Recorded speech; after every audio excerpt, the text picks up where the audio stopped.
네, 여러분 안녕하세요. 우리 마지막 입문자 과정 마지막 강의, 네 번째 강의를 여러분과 함께 나누겠습니다. 제가 먼저 여러분께 제 노트를 공유하고요. 네, 우리가 지난 3번의 강의를 통해서 짧게 우리가 복습을 한다면요. 첫 번째 강의는 왜 우리가 마지막 때에 대해서 성경적인 이해를 갖는 것이 성경적인 시각을 갖는 것이 중요한지에 대해서 5가지 이유를 우리가 첫 강의에서 봤고요.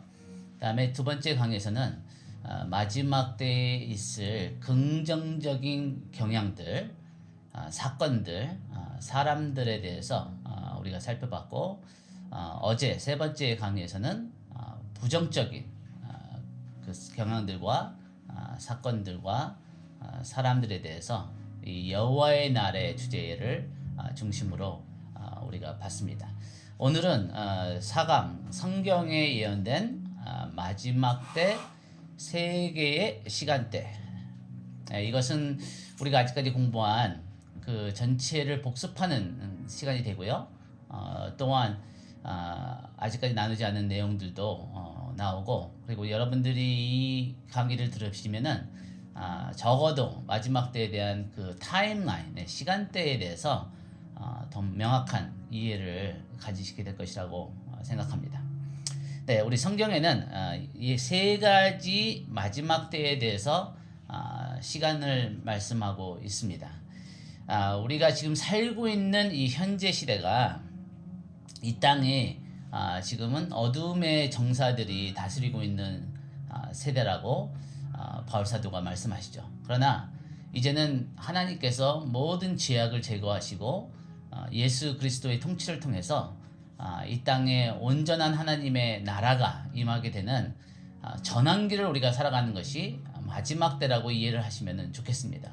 그래서 우리가 그날이 가까움을 볼수록 우리의 고개를 들고 우리의 구속함의 날이 가까운 것을 보고 두려워하는 것이 아니라 오히려 소망을 가져야 한다고 제가 어저께 나눴습니다. 그래서 이 마지막 7년에 대해서는 다니엘서 9장 27절부터 이 예언이 시작되는데요. 이 세계의 시간대에 대해서 말씀하고 있는데, 이것을 우리가 알 수 있는 중요한 날짜가 우리 현대 역사에 2번 있었죠. 그것은 우리가 잘 아는 것처럼 1948년에 이스라엘이 재건국이 된 것입니다. 나라로서 다시 한번 존재하게 되었다는 거죠.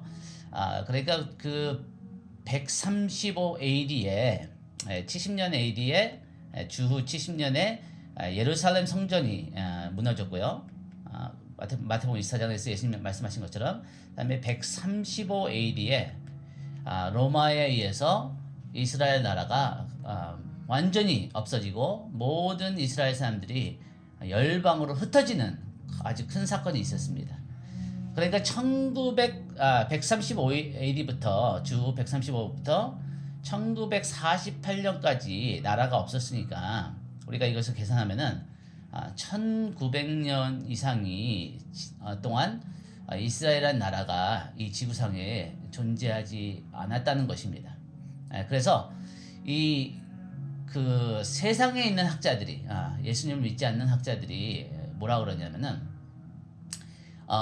어떤 나라나 어떤 민족이 200년 이상 존재하지 않은데 그 모든 국민들이 흩어지는데, 그러니까 우리 한국은 36년 동안 일제의 그 억압이 있었지만 그래도 그나마 그 땅에 뭐 흩어진 백성들이 있었지만 거의 대부분의 백성들은 우리 대한민국 땅에 있었죠. 그리고 이렇게 그 나라가 없어진 200년 이상 없어졌는데, 이 언어와 종교와 문화가 남아있는 것이 본 적이 없다고 합니다. 이 사회학자들, 그 역사학자들이 얘기하는 것이. 그런데 1948년들에 이스라엘이 재건국됐을 때 학자들이 깜짝 놀란 거예요. 왜냐면은 1900년 이상 나라가 존재하지 않았는데 히브리 이스라엘의 언어가 아직도 살아있고, 그들의 종교가 살아있고, 또 그들의 문화가 아직도 존재하고 다시 그것이 그 나라 안에 회복됐던 것을 보면서 이제 세상에 있는 그 학자들이 이것은 기적이라고 할 수밖에 없다라고 평가를 하는 그런 다큐멘터리가 있습니다. 무화과 나무에 꽃이 피었습니다 하는 그런 다큐멘터리가 있는데 여러분들이 그것을 보시면은 굉장히 큰 감동을 받으실 것입니다. 어쨌든 1948년도에 이스라엘 나라가 재건국이 됐고 1967년도에 이제 그 예루살렘이 도시가 이스라엘에게 다시 돌아왔죠. 우리가 예루살렘을 우리가 초점을 맞춘 것은 굉장히 중요합니다. 여러분들이 이제 마지막 때에 대한 성경 예언의 말씀들을 공부하다 보면은 이 하나님의 그 마지막 때에 대한 예언적인 시간표는 예루살렘 성전과 함께 진행이 되기도 하고 멈추기도 합니다. 예를 든다면은 다니엘과 그 이스라엘 백성들이 바벨론으로 포로로 끌려갔을 때 이 예루살렘 성전이 이스라엘 백성들의 그 소유에 있지 않았죠. 70년 동안 바벨론 땅에 있을 때 그때 이제 이 예언의 시간표가 멈추는 거예요. 그러나 그들이 다시 돌아와서 그 성전이 다시 재건축되고 복귀되고 거기서 제사가 다시 복귀됐을 때 그때 다시 예언의 시간표가 이제 흐르게 되죠. 그래서 우리가 다니엘서의 그 9장에 보면은 그 70주가 나오는데 마지막 때에 대해서 전체 하나님의 구속의 역사를 70주로 나눠서 7주가 있고 62주가 있고 그 다음에 마지막에 1주가 있는 것이 우리가 지금 얘기하고 있는 마지막 7년을 얘기하고 있는 것입니다. 그래서 이 마지막 때의 세 가지 예언적인 이 시간표는 여기에 나오죠. 첫 번째 시간대는 해산의 고통의 시간. 이것을 아마도 우리가 정확하게 알 수는 없지만 1948년 아니면은 1967년에 이 시간대가 해산의 고통의 때가 시작됐다. 우리가 이렇게 보는 학자들이 대부분입니다. 그렇다면은 한 세대를 우리가 100년까지 성경에서 볼 수 있으니까 40년에서 100년까지 우리가 볼 수 있는데 창세기 15장 13절 16절에 근거해서 그렇다면 어쩌면은 우리가 100% 이것을 주장할 수는 없습니다. 그런데 어쩌면은 우리가 1967년이라고 볼 때 예루살렘이 다시 돌아왔을 때 어쩌면은 2067년 안에 이 한 세대 안에 예수님이 마태복음 24장에서 말씀하신 이 모든 일들이 성취되는 그리고 동시에 다발적으로 전 세계적으로 공개적으로 일어나는 그 일이 충분히 가능성이 있다는 것을 우리가 주시하고 이것에 대해서 관찰하면 좋겠습니다. 그래서 예수님은 이 마지막 때에 대해서 말씀하시면서 이 모든 일을 보거든 여기서 강조되고 중요한 것은 뭐냐면은 이 모든 일입니다.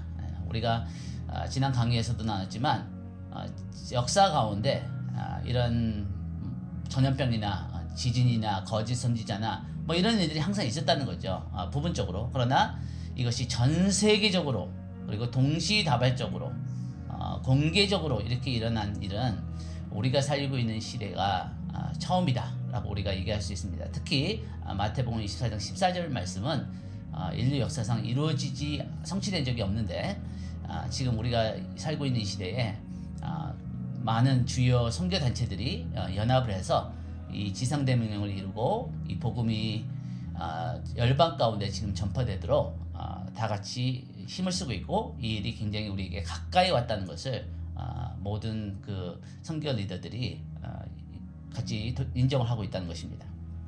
그래서 또 두 번째로 주님께서는 뭐라 그러냐면은 이 세대가 지나가기 전에 이 세대는 주님께서 재림하시는 마지막 세대죠. 이 세대가 지나가기 전에 이 일이 다 모든 일이 다 성취될 것이다. 이 일이 일어날 것이다. 라고 다시 한번 두 번째 강조하십니다. 그래서 여기 이 모든 일이 성취될 때 그때가 주님께서 재림하시기가 가까운 때라는 것을 우리가 알 수 있죠. 정확하게 예수님이 언제 재림하신지는 아무도 모르지만 그 주님의 재림 때가 가까이 왔다는 것은 이런 성경적인 징조들을 우리가 보게 될 때 알 수 있다. 그래서 우리가 우리 자신도 준비하고 다른 사람들도 준비케 하는 그런 하나님의 자비의 징조들이다. 이렇게 우리가 얘기할 수 있습니다. 그래서 이 마태복음 24장 33절에 보면은 주님께서 이 대환란 이전에 이것을 우리가 해산의 고통의 시간이라고 하는 거죠. 이 대환란 전의 시간을.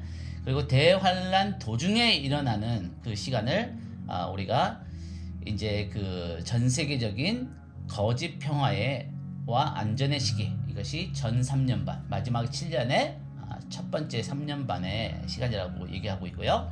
그 다음에 이제 그 대환란이 시작되면은, 마지막 3년반이 시작되면은 그것을 우리가 큰 고통의 시간 아니면은 환난의 시간이라고 성경에서는 얘기하고 있습니다. 네, 그래서 이 모든 일이 두 번째로 언급된 것이 마태복음 24장 34절이고, 환난 이후에 일어날 들, 그러니까 환난 이후에 일어날 들에 대해서 그 예수님의 구름을 타고 재림하시는 것에 대해서 말씀하고 있습니다. 그래서 마태복음 24장 29절에 보니까 그날 환난 후에, 이 구절만 보더라도 교회가 환난을 통과한 후에 예수님이 구름을 타고 재림하신 것을 알 수 있습니다. 주님은 이 마태복음 24장 29절에서 정확하게 말씀하십니다. 환난 후에 해가 어두워지며 빛을 내지 않고 그때의 인자의 징조가 하늘에서 보이겠고, 그때 땅의 모든 족속들이 통곡하며 그들에게 인자가 구름을 타고 오는 것을 보리라 라고 말씀하고 있습니다. 그래서 교회가 대환난을 통과한다고 주님은 우리에게 가르치시고 있습니다. 그래서 우리가 이 세 가지 마지막 때 예언적인 시간대에 첫 번째 시간을 먼저 살펴보겠습니다. 첫 번째 시간은 이 해산의 고통의 시간 아니면 산모의 고통의 시간이다. 이것은 마태복음 24장 8절에 나오는 말씀이죠. 이것이 주님께서 이런 표현을 하시는 것은 굉장히 의미가 큽니다. 그러니까 이 대환란 전의 시간과 이 대환란의 시간을 산모의 고통, 해산의 고통의 시간이라고 표현한 것은 이 지구가 다시 태어나는, 그래서 에덴 동산으로 돌아가기 위해서는 이 땅에 있는 모든 죄악을 제거하시고 정결케 하시는 그런 과정이 필요한데, 주님께서 그 홍수를 통해서 이렇게 이 땅을 정결케 하셨던 것처럼 이 마지막 때도 이 모든 것을 흔드셔서 그래서 모든 죄악이 드러나게 하시고 의인은 의인으로 드러나게 하시고, 마태복음 13장에서 말씀하신 것처럼 이 모든 악과 의로운 것을 추수하시는 이 추수의 때가 마지막 때인 것을 우리가 알 수 있고요. 그래서 이 예수님께서 온전히 통치하시는 이 천년 왕국이 탄생하는 그런 고통의 시간이다.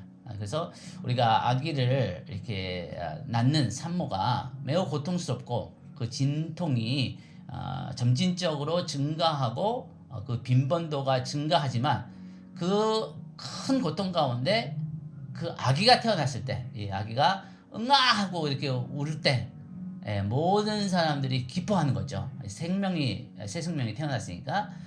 그런 것처럼 이 고통의 시간이 대환난의 목적은 고통의 목적이 아니라 이 땅에 그 완전하신 의로운 예수님의 통치와 하나님 나라가 이 땅에 임하게 되는 필수적인 과정이다라고 우리가 생각하면 좋겠습니다. 그래서 이 해산의 고통의 시간의 첫 번째 시간대는 예수님의 재림 전에 있고 대환난 전에 있는 시간이죠. 그래서 이 시간대에 예수님은 12가지 부정적인 부분과 한 가지 긍정적인 부분이 있을 거라고 우리에게 말씀하십니다. 그래서 이 마태복음 24장을 보면은 이 여러 가지 이제 이런 것들이 나오는데, 여기서 흥미스러운 게 뭐냐면은 우리가 지금 살고 있는 시대에 이미 이런 일들이 점점 증가하고 있죠. 이 흥미스러운 게 뭐냐면은 나라들과 나라들 가운데 경제적인 전쟁이 있을 것이다. 그리고 민족과 민족 간의 충돌이 있을 것이다. 이 민족이라는 이 단어는 헬라어로 에트노스입니다. 그러니까 에트노스는 뭐냐면은 족속과 족속이에요. 그러니까 한 나라 안에서도 서로 이 족속이 틀리고 생각이 틀리고 사상이 틀리고 어떤 정치적인 철학이 틀린 사람들 간에 충돌이 점점점 마지막 때 증가하게 된다는 거죠.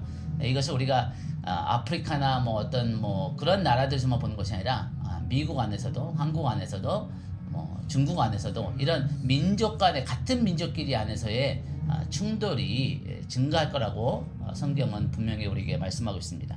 또 나라와 나라들 사이에서는 이 경제적인 전쟁이 점점점 있게 될 것이고, 기근과 질병과 지진과 재난들, 이런 일들이 점점 있게 될 것이라는 거죠. 네, 그래서 예수님의 제자들이 예수님께 어느 때에 이런 일이 있겠어 하며 예루살렘 성전이 무너지고 주님의 임하심과 주님의 재림과 세상 끝에는, 마지막 때에는 무슨 징조가 있으리오랄까? 어떻게 우리가 그것을 알 수 있습니까? 그래서 우리가 어떻게 하면 준비를 할 수 있습니까? 이렇게 예수님께 질문한 거죠. 그래서 이것에 대한 그 예수님의 답변이 이 마태복음 24장과 25장 전체에 나오는 마지막 때에 대한 주님의 가르치십니다. 참고로 여러분들이 이제 예수님께서 마지막 때에 가르치신 그 마지막 때에 대한 말씀을 공부하기를 원하시면은 마태복음 24장과 마가복음 13장과 누가복음 21장을 동시에 같이 비교하면서 공부하시면 좋습니다. 아주 비슷해요. 이 세 장이 다 복음서가 비슷하지만 근데 약간씩 다른 부분들이 있고, 이 마태복음에서 나오지 않는 부분이 마가복음, 누가복음에 나오고, 또 마가복음에서 나오지 않는 것이 누가복음과 마태복음에 나오고, 그래서 이 세 장을 여러분들이 비교해 가면서 자세히 살펴보시면은 우리 주님께서 직접 마지막 때에 대해서 말씀하신 것에 대한 이해를 얻으실 수 있겠습니다. 그래서 이 온 지구가 이 해산의 고통의 과정을 거쳐서 새로운 세계 질서인 천년왕국, 예수님께서 예루살렘의 수도에서부터 이 땅을 다스리시는 그 천년왕국을 우리가 맞이하게 될 것이죠. 이 시기에 여러 가지 정치적, 종교적 사건들이 일어날 것인데, 이것에 대해서 우리가 성경적인 시각을 가지고, 성경적인 관점을 가지고 이것을 관찰할 필요가 있습니다. 그래서 예수님께서 마지막 때에 가장 강조하신 말씀이 깨어 기도하라는 말씀이죠. 이것을 영어로 하면은 watch and pray예요. 그러니까 깨어 있다는 것은 뭐냐면 watch하라는 거예요. 보라는 거예요. 주시하라는 거죠. 그래서 성경적인 그 시각을 가지고 성경 말씀으로 이 땅에 일어나는 일들을 해석해야 된다는 거죠. 그렇지 않으면은 우리 가운데 두려움과 이 실족함과 어떤 인간의 정욕에 자기 자신을 드리고 미혹함에 빠질 수 있는 위험이 있다는 거죠. 그러나 우리가 성경적인 하나님의 시각으로, 예언적인 시각으로 이것을 우리가 해석하고 볼 수 있다면은 이 주님께서 오실 때가 가까이 왔구나. 그리고 이 전환기가 우리가 지금 살고 있구나. 그리고 이 전환기는 아주 제한된 시간이고 고통의 시간이기도 하지만 매우 긍정적이고 하나님께서 그 하나님의 영을 부어주실 것이고 우리를 도와주실 것이고, 이때 가장 많은 숫자의 사람들이 구원을 받는 가장 영광스러운, 역사상 가장 놀라운 시간이 되겠구나. 그렇다면 이 시간 가운데 내가 주님과 어떻게 동역을 해서 가장 많은 사람들이 구원을 받을 수 있는, 그리고 하나님의 이름을 그 애굽에서 그 10가지 재앙을 통해서 하나님의 이름을 높이셨던 것처럼 어떻게 하면 나의 삶과 나의 주변의 사람들의 삶을 통해서 이 기도하는 사람들을 통해서 하나님의 능력과 영광이 나타났을까 하는 그런 주님과의 깊은 대화, 그런 기도 가운데 주님과 깊은 동역과 동의의 시간으로 우리가 준비하면 좋겠습니다. 그래서 이 시간 가운데 이 10나라의 연합이 일어나게 되고, 아마 10개의 다른 정부들이 이제 적그리스도와 연합하는 시간이 있을 것이고, 이것은 세계 정부, 그러니까 세계를 하나의 그 통합하는, 종교만 아니라 정치적으로 통합하는 그런 움직임이 있게 될 것이고요. 그 다음에 고대 도시 바벨론이 재건되는 그런 일들이 있을 것이고, 또 전 세계적인 통합 종교가 일어나게 될 것이고, 이것은 어떻게 저희가 자세히 나눴죠. 질의응답 시간에. 예루살렘에는 다시 성전이 재건돼요. 이것은 굉장히 큰 사건입니다. 여러분들이 언제쯤 모르지만 어느 날 뉴스에 나올 거예요. 이스라엘에서, 예루살렘에서 이 성전이 재건축되고 있습니다.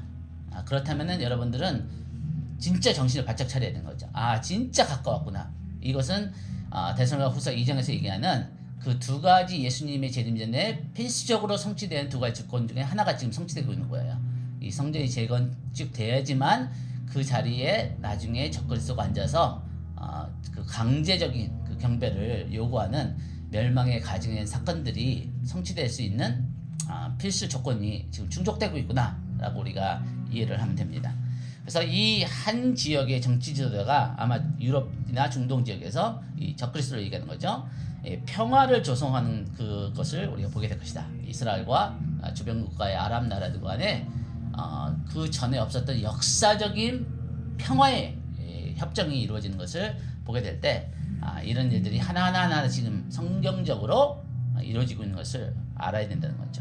네, 우리가 첫 번째는 이 산모의 고통, 해산의 고통의 때라고 한다면은 이제 마지막 7년으로 이제 들어가는 것입니다. 제가 여러분들에게 잠깐 도표를 보여드리면은 여러분들이 이 마지막 세 가지 시간을 그림을 그리는데 도움이 되실 것 같아요. 우리가 지금 얘기한 이 해산의 고통 시간이 지금 여기를 얘기하는 것입니다. 1948년이 될지 1967년이 될지 모르지만 어쨌든 이때부터 한 약 100년의 시간 안에 이 해산의 고통 시간이 점진적으로 증가하고 그리고 이 징조들의 빈번도가 또 증가하게 된다는 거죠. 이것을 우리가 첫 번째 예언의 시간, 마지막 때 첫 번째 시간대라고 얘기하는 거죠. 그 다음에 두 번째 시간대는 이 첫 3년 반, 이 마지막 7년의 첫 3년 반, 이것이 해산의 고통이 점점점 더 많이 증가하는 것입니다. 대환난을 향해서 지금 나가고 있는 거죠. 그래서 이때는 세계적인 거짓 평화가 있고 많은 사람이 배도하는 일들이 있게 될 것이고, 그 다음에 영혼의 대추수의 시간이 있는 긍정적이기도 하지만 부정적이기도 한 그런 첫 3년 반의 시간이 있을 거라는 거죠. 그 다음에 마지막 세 번째 시간대는 후 3년 반, 이것이 우리가 얘기하는 대환란의 때입니다. 이 대환란의 때에는 더욱더 심한 고통의 시간이 되고, 이것을 성경에서는 대환난 아니면은 예레미야 20장에 30장에 보면은 야곱의 환난의 때, 또 이때 아마겟돈 전쟁이 이제 시작되고 42개월 1260일 한때 두때 반때, 그래서 이것을 우리가 3년 반이라고 얘기하죠. 우리가 성경에서 가장 많이 강조하고 있는 때가 이때입니다. 대환난의 때. 이때 가장 고통스럽지만 우리가 기억해야 되는 것은 이 시간이 택하신 자들을 위해서 제한되었던 거예요.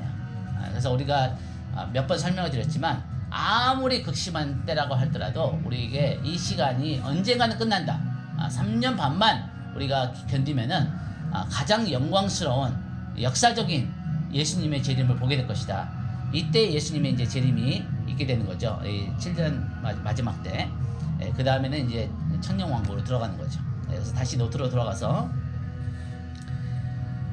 이 전 세계적인 거짓 평화의 안전이 두 번째 마지막 때의 시간대입니다. 이때는 사도 바울이 뭐라고 하냐면 거짓 평화와 안전의 때라고 합니다. 그러니까 평화가 있긴 있어요. 그러나 이것은 임시적인 것이고 이것이 거짓된 것입니다. 이것이 왜 거짓된 것이냐면은 여러분들이 이제 이따 지리문답 시간에 더 질문을 하시면 좋겠지만 이사야서 28장 18절 말씀을 보세요. 그러면은 이것을 이사야 선지자는 뭐라고 하냐면은 죽음과의 언약이라고 합니다. 죽음과의 언약. 네, 무슨 얘기냐면은 이스라엘이 이 적그리스도를 자기들의 메시아로 받아들이는 것이에요. 그래서 그와 함께 아랍 나라들과 이스라엘이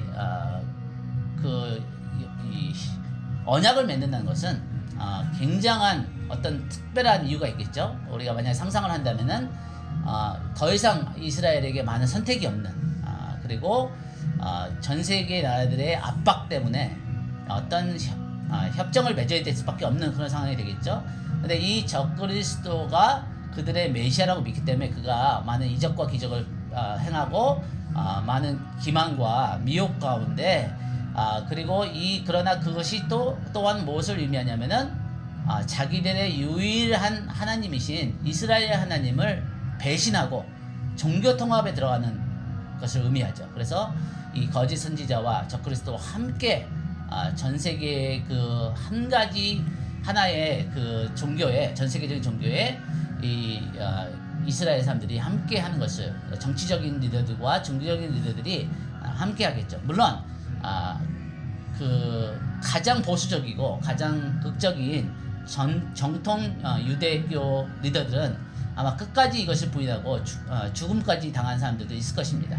물론 기독교에서도 그렇고 이슬람에서도 그렇고 타협하지 않는 사람들이 있겠죠. 그러나 그들은 굉장히 소수의 사람들이 될 것이고 이 전 세계의 그 종교의 통합에 이스라엘의 종교 지도자들이 타협을 하고 유일하신 이스라엘 하나님을 배신하고 적그리스도와 함께 언약을 맺는 것을 죽음과의 언약이라고 이스라엘 선지자는 얘기합니다. 그렇기 때문에 이스라엘이 엄청난 하나님의 징계를 받게 되는 거죠. 대환난의 시간에 하나님의 그 징계를 통해서 이스라엘이 회개를 하고 그 다음에 그들이 피해갈 수 없는 그런 절박한 상황 가운데서 예수님이 재림하셔서 그 적그리스도의 군대를 무찌르시고 이스라엘을 홍해에서 건지셨던 것처럼 예수님께서 건지셨을 때 이스라엘 지도자들이 예수님을 메시아로 인정하고 민족적인 회개 가운데 구원을 받는 사건이 이 마지막 때 사건의 클라이맥스입니다. 또 이 거짓 평화는 적그리스도가 이스라엘과 주변 이슬람 나라들과의 평화 조약을 맺는 시간이 될 것이고 이것이 다니엘서 9장 27절에 나오고요. 그 다음에 이 음녀 바벨론이라 불리는 전세계적인 종교 네트가 서게 될 것이다. 저희가 이미 언급한 내용들이기 때문에 넘어가겠습니다. 마지막 시간대는 대환란의 시간입니다. 이것을 마지막 3년 반이다.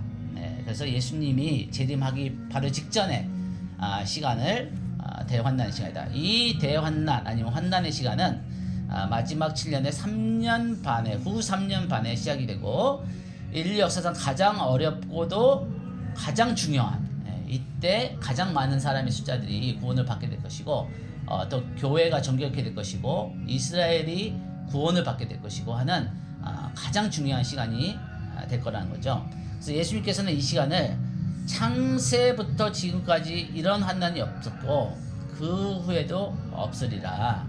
그러나 택하신 자들을 위해서 그 날을 제한하셨다.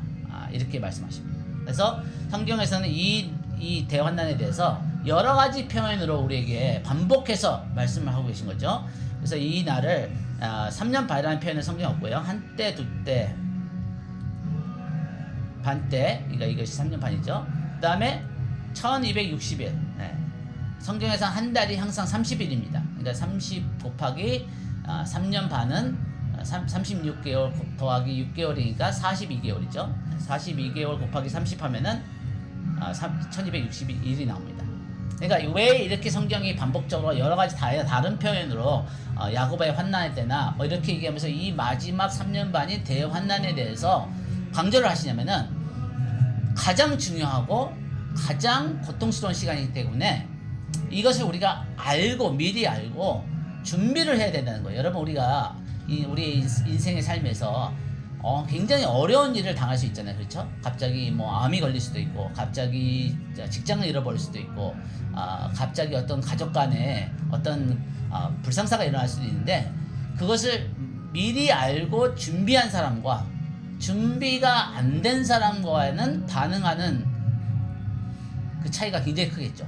그래서 이것이 하나님의 자비입니다. 마지막 때에 대해서 이렇게 많은 말씀을 우리에게 이미 하시고 이것에 대해서 우리가 깨닫도록 우리를 도와주시고 이것을 가르칠 수 있는 사람들을 일으키시고 이것에 대해서 우리가 같이 성경을 찾아보면서 베레아 사람처럼 이것에 대해서 고민하면서 이것에 대해서 질문하는 것은 굉장히 우리에게 하나님께서 우리에게 주신 준비할 수 있는 자비의 시간입니다. 이 시간은 우리가 낭비하면 안 되는 거죠. 그래서 주님께서는 이 날이 덕과 같이 오리라. 이 날이 갑자기 닥치리라. 그 도적같이 임하리라. 이렇게 말씀하시는 거예요. 그런데 이 도적같이 주님이 이때가 임하는 것을 원치 않으신다는 거예요.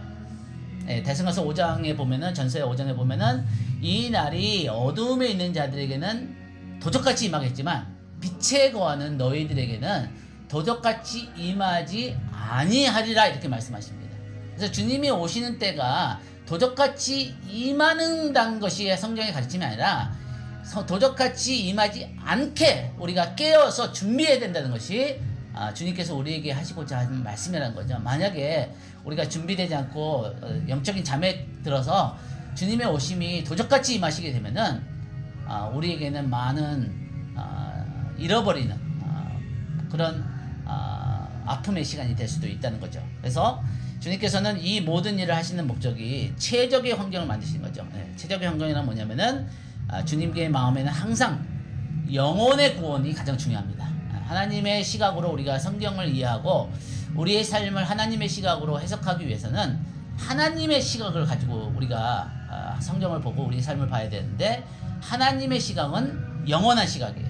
하나님은 이 땅에서 우리가 잘 되는 것도 관심이 있으시가 좋으신 아버지이기 때문에, 그러나 그것보다도 영원한 하나님 나라에서 구원을 얻고 영원한 하나님 나라에서 우리가 주님과 함께 보좌에서 다스리는 위대한 하나님의 사람들이 되는 것에 가장 큰 관심이 있으십니다. 그래서 하나님은 이 땅에서 성도들이 믿음 때문에, 복음 때문에 어떤 고통을 당하는 것을 굉장히 귀하게 여기세요.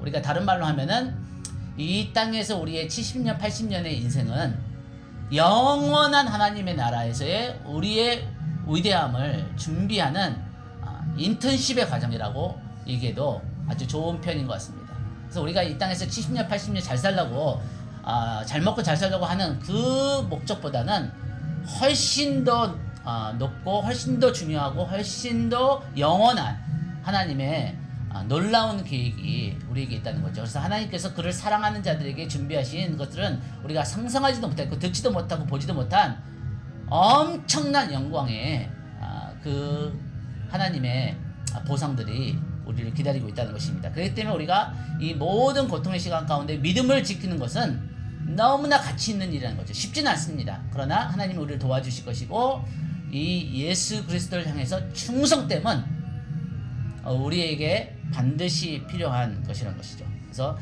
이 마지막 때 또 한 가지 중요한 사건은 뭐냐면은, 마지막 대환란 때 이 적그리스도가 거의 그 예수님과 흡사한 모방된 죽음과 부활의 사건이 있을 거라는 거예요. 그래서 정확하게 어떻게 될지 모르지만 아마 어느 시간에 뉴스에 이 정치적인, 전 세계의 정치적인 리더인 이 적그리스도가 암살을 당했다 하는 뉴스가 뜰 거예요. 그러면은 뭐 총을 맞을지 뭐 어떻게 될지 모르지만 어쨌든 이 사람이 거의 죽은 것처럼 보일 거예요.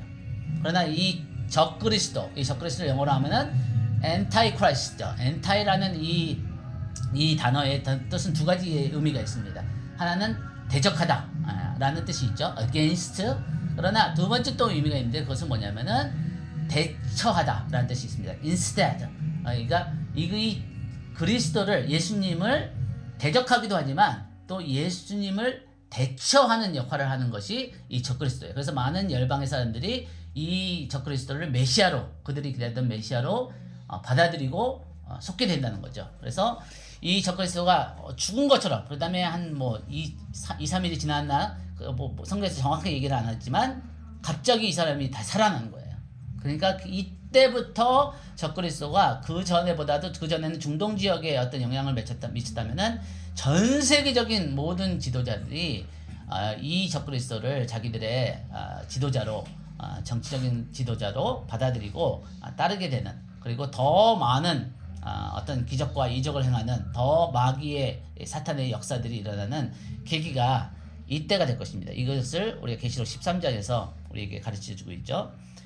우리가 계속 반복하고 강조하는 것이 뭐죠? 멸망에 가증한 것이에요. 이것이 만약에 마지막 때를 알 수 있는 여러 가지 징조들이 있지만 한 가지 징조, 가장 대표적이고 가장 중요한 징조를 고르라 한다면 이것입니다. 멸망에 가증한 것이에요. 그래서 예수님께서 마태복음 24장 15절에 이 사건에 대해서 가장 많이 강조를 하시고, 이 구약에 있는 다니엘 선지서를 공부하라, 이해하라, 지혜가 있는 자는 이것을 깨달아라, 이렇게 말씀하시는 거죠. 그래서 마태복음 24장 15절에 보니까 멸망에 가증한 것이 거룩한 것에 선 것을 보거든, 예루살렘 성전에 선 것을 보거든, 그때가 이제 이 대환란의 시작이라는 거죠. 그러니까 그때는 집에도 가지 말고 뒤를 돌아보지도 말고 산으로, 광야로 도망가라는 거죠. 이 3년 반 동안에 큰 핍박의 시간이 있을 것이지만 또 우리가 계시록 12장을 보면은 하나님의 또 특별한 보호하심이 하나님의 백성들을 향해서 있는 것을 우리가 알 수 있습니다.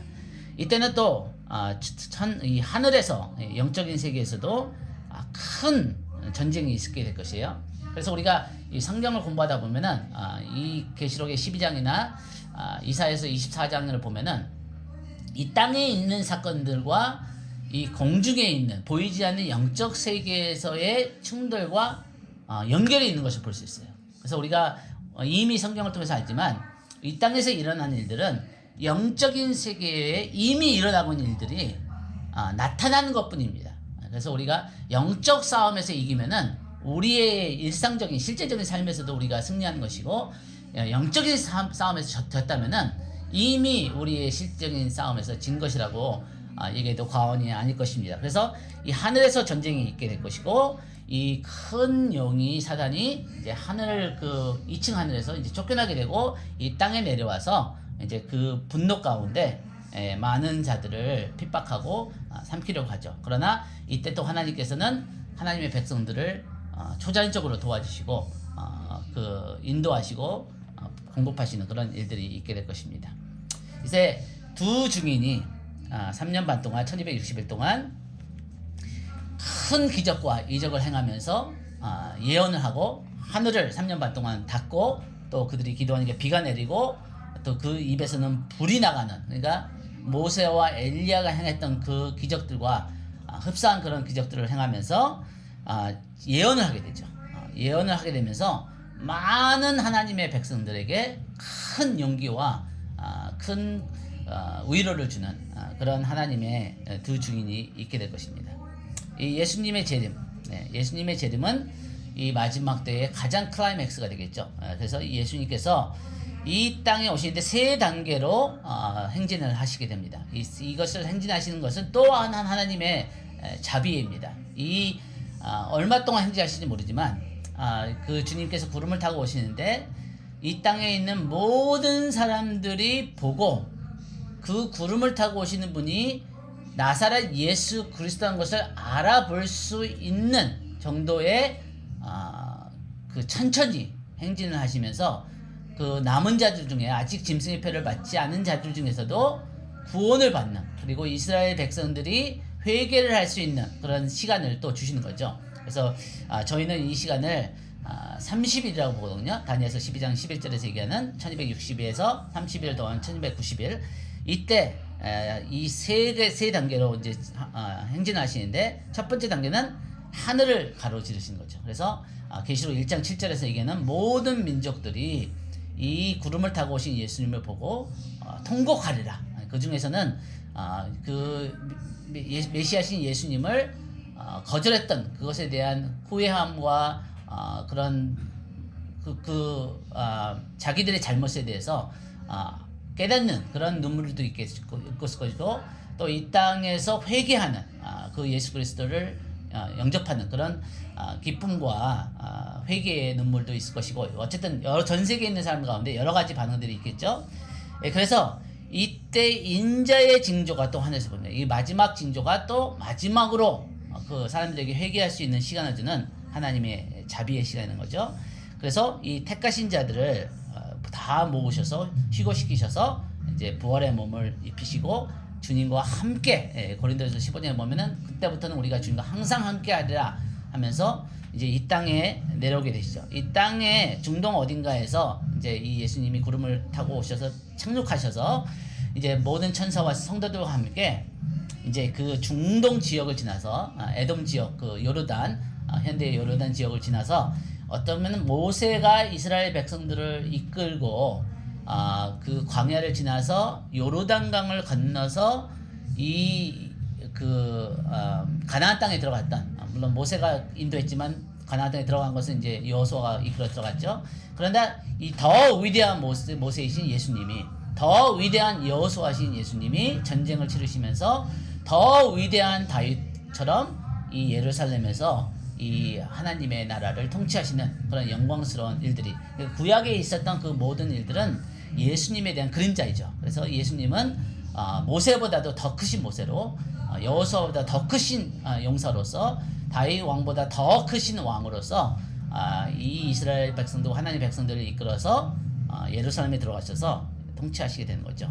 이 땅에 이 땅에서 이동하실 때는 전쟁이 있을 것입니다. 여기 아마겟돈 전쟁 이러면서 이 땅에 모였던 그 모든 그 적그리스도와 그 우상의 표를 받은 자들을 멸하시고 그들을 죽이시고 그러면서 이 땅의 그 계시록 6장 10절에서 천지의 주제시여 어느 때까지 참으시겠나이까? 언제 우리의 원한을 우리의 피를 갚아 주시겠나이까? 하고 외치는 그 순교자들의 그 부르짖음에 대한 응답인 거예요. 그래서 예수님께서 오래 참으시지만 하나님은 오래 참으시지만 영원 참지 않으십니다. 언젠가는 죄에 대해서, 언젠가는 악에 대해서, 언젠가는 우상숭배에 대해서 심판하시는 때가 있을 것인데 그것이 이 예수님의 재림의 때라는 거죠.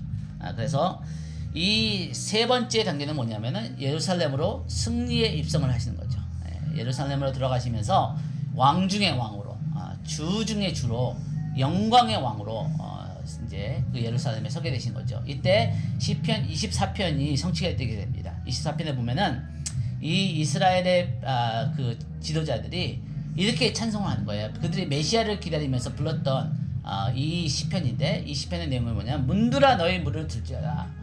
영광의 왕이 들어오시니 영원한 문들아 들릴지어다. 이 영광의 왕이 누구시냐? 이 영광의 영광의 왕이 능하신 건 여호와시다. 전쟁에 능하신 여호와시다. 이것이 예수 그리스도가. 그래서 예수님께서 이 마태복음 23장 39절에 그렇게 말씀하셨잖아요. 이스라엘의 종교 지도자들에게, 예수님을 거부했던 지도자들에게 너희가 너희의 입술로 주의 이름으로 오시느니요 찬송하리로다. 주의 이름으로 오시느니요 하면서 예수님을 다시 영접할 때까지는 다시 너희가 나를 보지 못하리라 이렇게 말씀하셨어요. 그때 아마 이스라엘 그 종교 지도자들은 예수님이 정신 나갔다고 생각했을 거예요.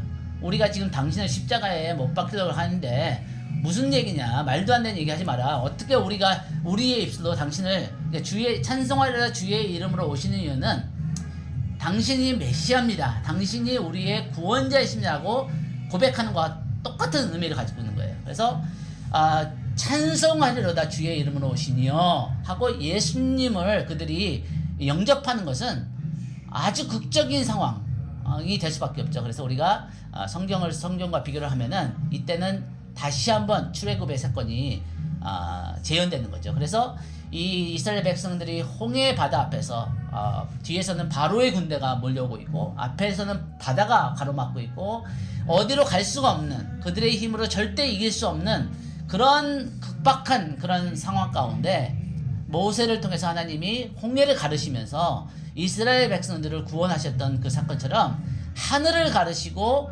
이 예수님이 이 그 강한 용사로 오셔서 이 적그리스도와 전 세계에 있는 군대가 모여서 이 이스라엘을 지금 멸망시키려고 하는 그런 극적인 시간 가운데 이 예수님께서 감난산을 이제 가르시면서 이스라엘 백성들이 피할 길을 열어주시면서 이 적그리스도의 군대를 다 무찌르시는, 그러면서 이스라엘을 구원하실 때 그때 이스라엘의 종교 지도들과 정치적인 지도자들이 예수 그리스도 나사렛 예수 당신은 찬송하리로다. 주의 이름으로 오시는 우리의 메시아십니다.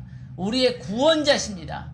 우리가 2000년 전에 주님 알지 못해서 당신을 거절하고 십자가 못 박았지만 당신은 다시 한번 사랑으로 우리를 찾아오셔서 우리를 구원하시는 자비의 하나님, 영광의 하나님, 우리의 영원한 메시아입니다라고 고백을 하는, 그러면서 예수님께서 예루살렘 입성하셔서 다스리게 되시는 거죠.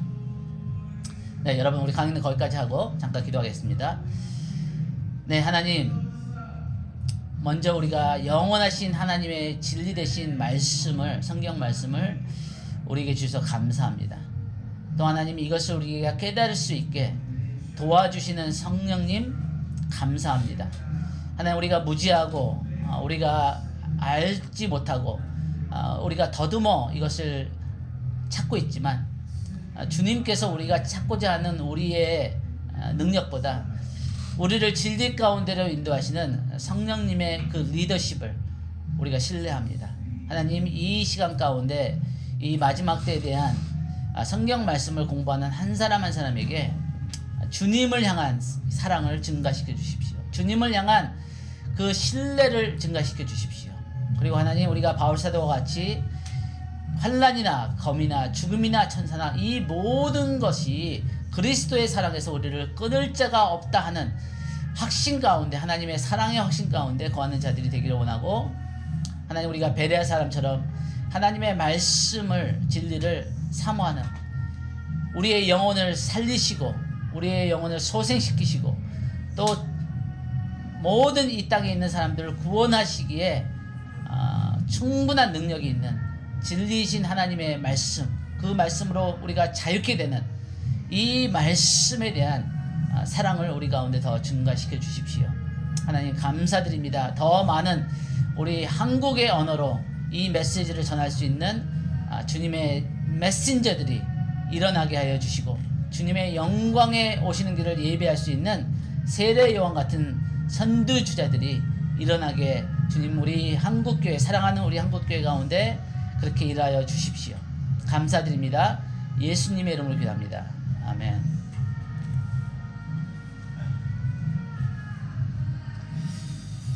네, 감사합니다. 이제 여러분께서 자유롭게 질문이 있으신 분들은 마이크를 켜시고, 또 괜찮으시다면 여러분 영상을 켜주시고 질문해 주시면 감사하겠습니다. 잠시만요.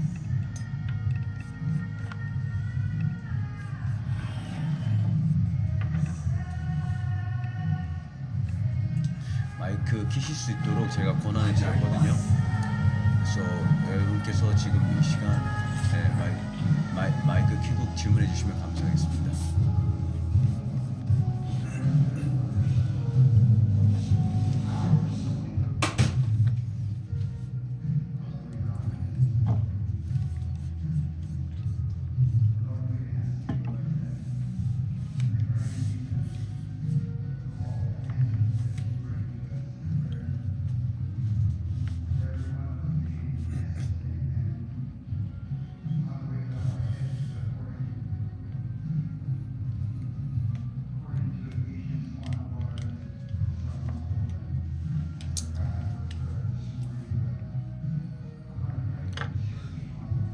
충명재님, 혹시 어제 저한테 질문하시겠다고 했던 혹시 그 질문 먼저 해주셔도 괜찮을 것 같은데요.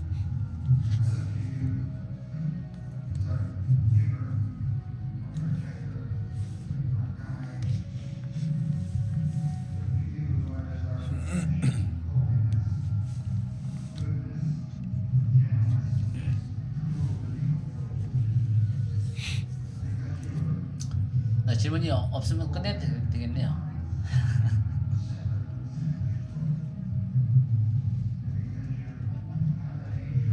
채팅으로 가시면. 안녕하세요. 네, 저는 말씀. 성남 사랑의교회 다니는 김은주 집사입니다. 네, 안녕하세요. 네, 안녕하세요. 이 귀한 말씀 나누고 은혜 많이 받았는데요. 제가 궁금한 거는 이런 귀한 말씀들을 제 주위의 지인이나 아니면 전도의 대상으로 이렇게 전하고 싶은데 방법적인 부분, 접근적인 부분에 대해서 좀 궁금하거든요. 네. 마지막 시대라고 모르는 분들이 굉장히 많으시는데 갑자기 이렇게 던지면 그분들이 이렇게 좀 이렇게 같은 신앙을 가져도 적대심을 갖는 분들이 많으세요. 그랬을 때 이거를 좀 전할 수 있는 방법, 그리고 전도의 방법으로 어떻게 할 수 있는지 이것이 궁금합니다. 네네, 아주 좋은 네. 질문하셨습니다. 굉장히 실질적이고 굉장히 너무나 좋은 질문이에요. 저희도 이거에 대해서 고민을 많이 하고 있는데 몇 가지 이제 생각나는 대로 제가 말씀드릴게요. 첫 번째는 물론 기도를 하셔야겠죠. 그래서 주님께서도 제자들이 전도를 70인들을 전도하러 내보내셨잖아요. 그때 주님께서 뭐라고 말씀하냐면 그 도시에 가면은 너희를 영접하는 자가 있을 것이라고 말씀하세요. 그러니까 누군지는 몰라요. 그러나 루디아가처럼 주님께서 준비하신 사람들이 있어요. 우리가 생각하는 사람이 아닐 수도 있어요. 그래서 기도하시면서 하나님께서 그런 만남을 있게 해달라고 먼저 기도를 하시고요. 두 번째는 뭐냐면은 맞습니다. 우리가 이 마지막 때에 대해서 한국 교회가 많은 상처가 있어요. 그동안 미국도 그렇지만 너무나 많은 이 예언들이 틀렸고 언제 주님께서 오신다는 뭐 다미성교회 해가지고 굉장히 큰 상처들이 있습니다. 그리고 종말론에 대해서 잘못 해석한 것 때문에 목회자들을 포함해서 많은 성도들이 이것에서 굉장히 두려움이 있어요. 잘못 빠지면 어떡할까? 성경 잘못 해석가지고 오류에 빠져가지고 이렇게 하면 어떨까 하는 굉장히 실질적인 두려움이 있습니다. 이것이 사탄의 전략이죠. 그래서 우리가 뺏긴 용어들이 있어요. 이 종말론이라는 이 단어 자체를 교회에서 사용하기가 힘들고 너무나 슬픈 일이지만 그리고 천년 왕국이라는 것이 갖다가 우리가 여호와의 증인들에게 빼앗기고 신천지, 새 하늘과 새 땅이잖아요. 새 하늘과 새 땅이 성경에 나오는 이 단어인데 이것을 신천지한테 뺏겼어요. 그래서 이런 단어를 사용하는 자체가 이단으로 취급될 수 있는 이상한 사람으로 취급될 수 있는 그런 지금 분위기와 현실이라는 것을 너무나 안타깝게 생각하는데 그래서 제가 드리고 싶은 제안은 먼저 기도하시고 두 번째는 관계가 중요한 것 같아요. 신뢰가. 그래서 하나님께서 어떤 신뢰 관계에서는 우리가 무슨 말을 해도 그 사람이 우리의 말을 오해하지 않거든요. 그리고 질문을 할 수가 있거든요. 당신 지금 얘기하는 게 이런 거냐? 내가 당신을 믿는데 이렇게 진짜 왜 그러냐고 이렇게 우리의 진실한 마음과 같이 우리가 성경 한번 찾아보자 하는 말을 들을 수가 있거든요. 근데 관계가 되지 않는 사람한테 우리의 열정만 가지고 접근하면은 당연히 거부 반응이 있을 수밖에 없겠죠.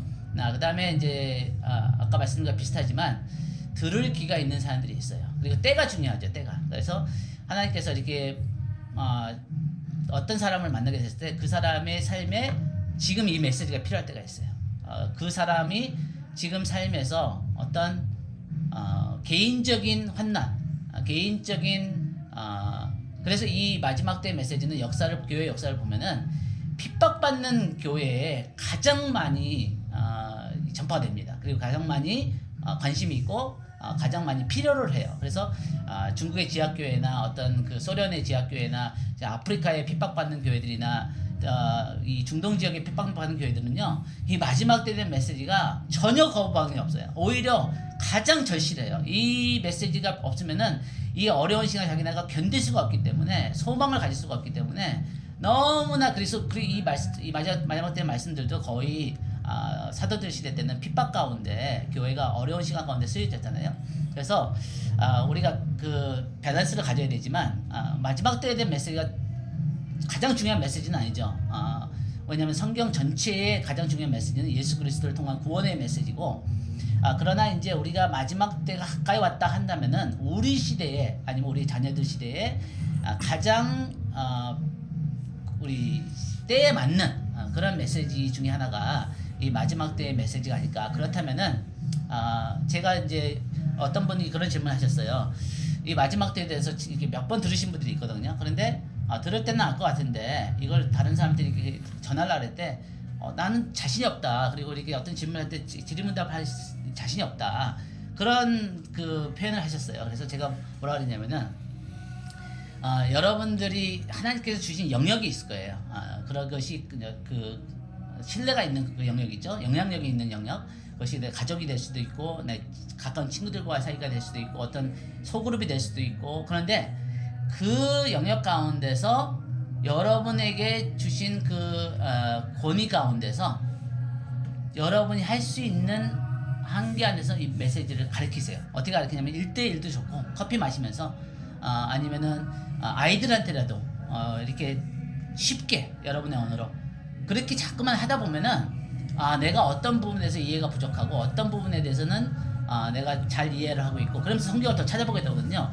저나 우리 일라지아 선교사님 같은 경우도 이것을 자꾸만 가르치다 보니까 가르치는 사람이 제일 많이 배우거든요. 그래서 이 메시지를 그래서 이제 접근 방법에 대해서 여러분들이 하나님께서 만나게 하는 사람들, 이 키맨이라고 그러죠.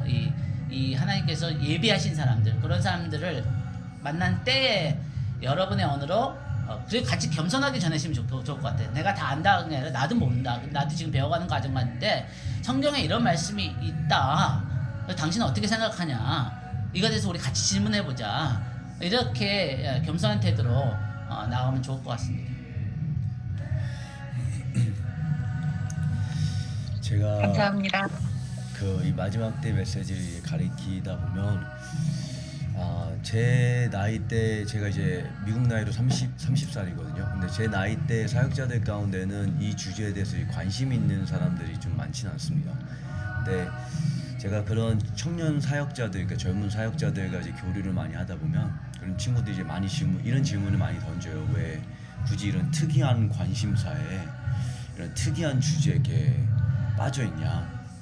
근데 제가 그런 친구들에게 하는 설명하는 부분이 무엇이냐면 이 마지막 때나 이스라엘이나 이런 주제들이 특이한 신학자들의 특이한 관심사가 아니라 평범한 그리스도인의 아주 마땅하고 베이직한 그 복음의 주제이다라고 제가 설명을 해요. 왜 그러냐면 여러분께서 마지막 때를 공부를 하다 보면 선지자들과 사도들이 이해한 마지막 때는 특이한 신학이 아니라 복음입니다. 복음이라는 단어가 저희가 이제 한국교회에서 보통 신약을 많이 강조하다 보니까 이제 구약의 메시지를 좀 잘 모를 경우가 있는데 복음이라는 단어가 여러분 어디서 혹시 비롯됐는지 혹시 아세요? 이 복음이라는 단어가 예수님이 만들어내신 단어가 아니라 이사야 선지자가 먼저 설명했던 단어를 예수님이 인용하시고 보충 설명하신 겁니다. 복음이라는 단어가 이사야서 40장, 52장, 61장에 등장하는데 세 본문 다 예수님의 재림 행진에 관한 본문입니다. 그 말은 무엇이냐면 그리스도의 재림이 없으면 복음이 완성되지가 않는다고. 그러면 우리가 미전도 종족에게 복음을 전하러 간다고 하는데 예수 천당 불신지옥은 선지자들과 사도들이 이한 복음이 아니라는 거예요. 그러니까 우리는 지금 복음을 배우기 위해서 마지막 때를 공부하는 것이고 복음을 사랑하기 때문에 마지막 때를 전하는 것이지 특이한 신학과 특이한 관심과 특이한 궁금증 때문에 마지막 때를 공부하는 게 아니라는 것을 우리가 이해하는 것이 중요하다고 생각합니다. 그래서 복음이라는 것을 이해하고 엠마오로 가는 두 제자에게 예수님께서 마지막 때에 대해서 설명을 해주셨잖아요. 그 엠마오로 가는 두 제자에게 복음을 설명해 주시기 위해서 그리스도의 재림과 천년왕국에 대해서 설명해 주신 것처럼 우리가 이것이 복음이라고 우리 스스로 먼저 이해를 하고 그들에게 접근할 때 이 메시지가 없이는 예수님의 십자가 복음은 헛되다라고 사도 바울이 말합니다. 고린도전서 15장에 사도 바울이 말하기를 그리스도의 부활이 없고 우리의 부활이 없다면, 다시 말하면 예수님의 재림 때 펼쳐질 스토리라인이 없다면, 십자가가 전부라면 십자가는 무용지물하다라고 말합니다. 우리는 세상 사람들 가운데 가장 불쌍한 인간들이다. 왜 그러냐? 세상 사람들 먹고 마시고 즐기면서 살아가는데 우리는 그리스도를 믿는다는 미명 아래 세상 것 못 즐기고 이렇게 우리가 핍박과 박해와 공고와 이 모든 것을 견디며 살아가는데 정말 부활이 없고 그리스도의 재림이 없고 천년왕국이 없고 영원한 세계가 없다면 우리는 세상 사람들처럼 내일 어차피 죽을 거니까 먹고 마시고 살자, 이렇게 사도 바울이 설득을 합니다. 그만큼 사도 바울이 말하기를 그리스도의 재림이 없으면 복음은 좋은 소식이 아니다라고 말합니다. 그러하기 때문에 우리가 마지막 때가 중요하니까 마지막 때를 전해야겠다는 것 자체가 저는 뭔가가 오류가 있다라고 저는 생각을 하거든요. 마지막 때가 중요해서가 아니라 복음 때문입니다. 이 메시지가 없이는 그리스도의 복음이 완성되지 않기 때문에 이거는 옵션이 아니라 복음의 필수 요건이라는 것을 이해하시는 것이 굉장히 중요하고, 그 다음에 두 번째는 요한계시록의 첫 마디가 이것이거든요. 이것은 그 예수 그리스도의 계시니라. 그러니까 우리가 마지막 때를 전하는 이유는 제가 여러분께 계속해서 강조해드리지만 멸망의 가증한국과 짐승의 표, 음녀 바벨론과 이런 디테일한 인포메이션과 사건과 이벤트를 이해하는 것들이 중요하지만 이 배우의 모든 것은 결국에는 궁극적인 목표를 갖고 있는데 그것이 무엇이냐? 그 궁극적 목적이 무엇이냐? 예수 그리스도의 아름다움을 계시하기 위함이라. 그래서 이사야 33장 17절에 그날에 내 눈이 왕 중에 아름다움 중에 계신 왕을 볼 것이며, 그러니까 마지막 때 150장을 공부하고 났을 때 마땅한 결론은 예수 그리스도의 아름다움에 매료돼야 된다는 것입니다. 그래서 제가 저와 함께 이사야서를 공부하신 분들께 설득해드리기를 만약에 여러분이 공부하시는 가운데 예수님의 아름다움에 매료되지 않았다면 우리는 정말로는 잘못 공부하고 있는 거라고. 아무리 제가 여러분께 우리는 정말로는 지식 소매상이 아니라고 말씀을 드렸습니다. 난 인포메이션 컬렉트하는 게 우리의 목적이 아니라 그리스도를 더욱더 깊이 알아가고 하나님과 친밀함 가운데 매료되는 것이 목적인데, 여러분께서 마지막 때를 누군가에게 접근해 가실 때에도 그것을 아주 기본 바탕으로 예수님을 더 알아가기 위해서 주님의 마음과 주님의 성품과 주님의 행적과, 제가 이사야서를 강의할 때 여러분께 제가 이사야서 1장부터 66장까지 읽으면서 발견한 하나님의 성품, 하나님의 행적, 하나님의 이름, 그 다음에 하나님의 그 발언에 대해서 하이라이트한 200개 이상의 그 하나님의 아름다움에 대한 노트를 보내드렸잖아요, 맞죠? 그 노트를 보내드린 이유 중 하나도 마지막 때 150장을 공부하는 주된 목적이 무엇인지를 상기해드리기 위함이었습니다. 그래서 여러분, 하나님께서 왜 멸망에 가증한 것을 허락하시는지, 왜를 여러분께서 답하시지 못하면 이해를 못하신 거 아직 마지막 때에 대해서 왜 하나님의 심판이 이렇게 극심하게 풀어줘야 되는지, 그 심판의 동기와 심판의 목적이 무엇인지, 심판 중에 주님의 마음은 어떠한지. 그래서 여러분께서 마지막 때를 누군가에게 설명하고 접근해 나아가실 때 그 하나님의 성품과 마음과 하나님을 알아가는 지식이 주된 포커스라는 것을, 그래서 예수님을 우리가 더 사랑하고 예수님 한 분만을 더 깊이 알아가기 위해서 우리가 반드시 이 주제를 공부해야 된다. 그것을 이해하시면 아마 그 누구도 그것에 반대할 성도님은 없을 것이라고 저는 생각을 합니다. 네, 이것에 대해서 한 가지만 더 말씀드리면은 저희 이 국제지도 기도의 집에 리더 되신 마이크 비클 목사님에게 어떤 사람이 이렇게 질문하셨어요. 목사님은 왜 이렇게 마지막 때에 대해서 이렇게 관심이 많고 마지막 때에 대해서 이렇게 많이 가르치시고 강조를 하시냐? 그랬더니 마이크 목사님이 놀라운 대답하셨어요. 뭐라고 했냐면은 나는 마지막 때에 대해 관심이 없다 이러는 거예요. 그러니까 무슨 말도 안 되는 말씀하시냐? 마지막 때에 대해 이렇게 많이 가르치시고 많이 연구하시고 막 그랬는데 무슨 마지막 때에 관심이 없냐 그랬더니, 그게 무슨 뜻이냐면은 나는 마지막 때에 관심이 있어서 마지막 때를 공부하는 것이 아니라 나의 관심은, 나의 최대의 관심은 예수님이라는 거예요.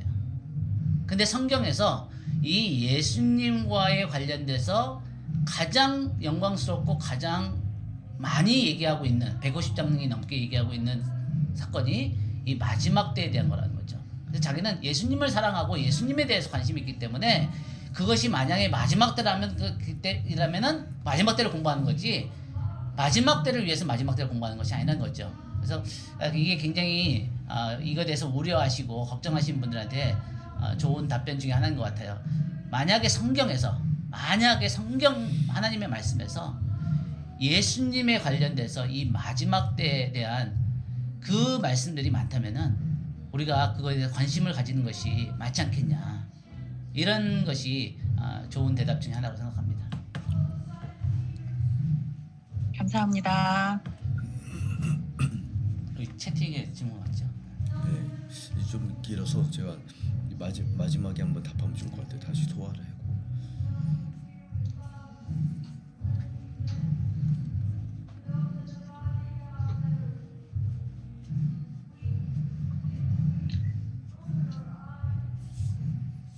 네, 다른 질문 있으시면은 바로바로 해주시면은 서로 시간을 절약하는 게 좋을 것 같아요. 네. 질문 하나 드리겠습니다. 장경미입니다. 네. 네. 구약과 신약을 아우르면서 마지막 때를 설명들어서 또 놀랍고 또 뭐라 그럴까, 획기적이다 이런 생각이 들고, 워낙 또 지식이 짧아서요 거기에 맞춰서 나가기가 시쳇말로 가랭이가 찢어지는 느낌 그런 거가 있어요. 근데 어떤 면에서는 되게 합치가 되고 이해가 확 되고 감동이 있는데, 어떤 면에서는 마치 폼을 정해놓은 상태에서 거기다가 구약의 어떤 말씀들을 갖다가 끌어다가 거기에 대입시키고 입혀놓은 것 같은 어떤 느낌을 받을 때가 있어서 부딪힘이 있는 것들이 있거든요.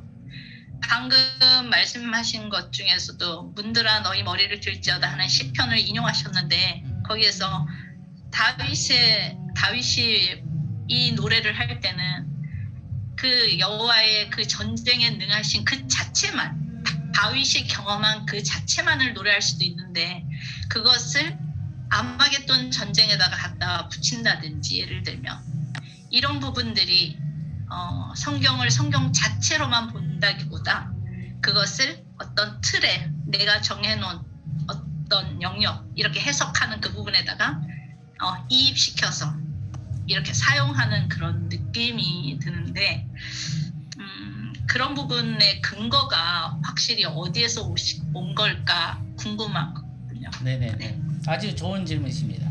그리고 굉장히 정직하시고 솔직한 질문이신데 저도 그랬어요. 저도 아마 일라자 선교사님도 그랬을 텐데 저도 맨 처음에 한 12년 전에 저도 뭐 신학교에서 공부하고 하나님 말씀을 가르치는 사람이고 하나님 말씀을 그나마 잘 안다고 생각했는데 제가 말씀드렸지만 신학교에서 신학을 공부할 때 이 마지막 때는 정말로는 2주를 배워요. 2주. 그러니까 그냥 이렇게 대충 전체적인 수준만 배우는 거죠. 그리고 한국 교회에서 이 마지막 때에 대해서 많이 가르치지 않기 때문에 또 이 배우는 것을 권장을 하지 않기 때문에 이런 말씀 연구가 많이 되지 않은 부분들도 있고요. 지금 말씀하신 것처럼 이 시편 24편 같은 경우에 저도 똑같았거든요. 이런 말씀을 배울 때 이게 어떻게 이런 결론이 나올까? 그리고 이거 말씀을 갖다가 좀 이렇게 오버 해석하는 것이 아닌가.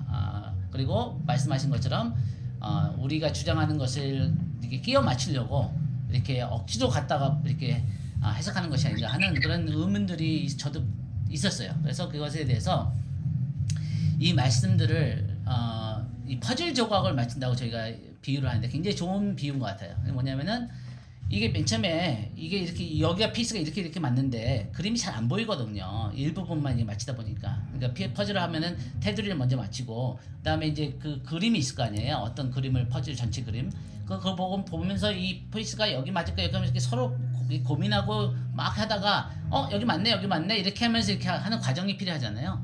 하나님 말씀을 공부하는 것도 비슷한 것 같아요. 특히 마지막 때는 성경 전체에 그래서 신학에서는 이 종말론을 신학의 꽃봉이라 그래요. 꽃봉이. 무슨 얘기냐면은 이것이 너무나 절정적이고 아름다운 면이 있지만 또 가장 어려운 부분들이 있어요. 왜냐면은 이 마지막 때를 이렇게 제대로 이해하기 위해서는 구약의 말씀과 신약의 말씀을 전체를 다 이렇게 비교하면서 봐야 되기 때문에 그것을 연구하는데 많은 시간과 많은 노력과 시행착오와 그런 것이 있습니다. 그래서 시편 24편 같은 경우에도 그 말씀 하나를 보면은 이것이 어떻게 마지막 때에 대한 예언의 말씀이냐라고 충분히 의문할 수 있습니다. 저도 그렇게 의문했고요.